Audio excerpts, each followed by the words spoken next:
A few years ago, there was a small plane accident that occurred in a neighboring town. I was part of the county volunteer search and rescue group, and when we got the call, I was one of the responders to help try and see if there was any chance of a survivor from the crash. We found out from the sheriff that was there that it was an elderly couple and their young granddaughter that were in this plane. Immediately, it went dead silent. You could see the life drain from the other responders' faces as soon as it was said. Upon getting to the area that the crash happened at, it was clear that there would be no survivors from this accident.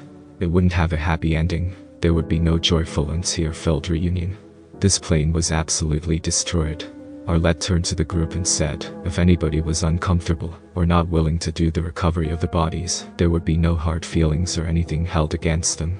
Some people just aren't cut out for this. About half of the group said they couldn't do it.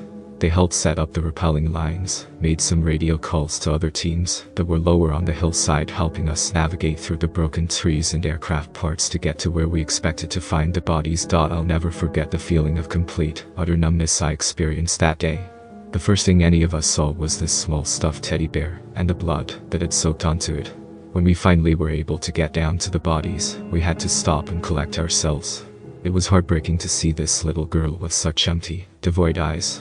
She was gone, never to grow up and experience life like most of us had, never to know the joys, aches, frustrations, sadness, excitement, and everything else life throws at you. I've seen a lot in my few years as an EMT.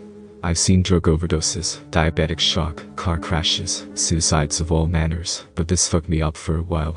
Nobody should have to go through what we went through to help bring closure for the family.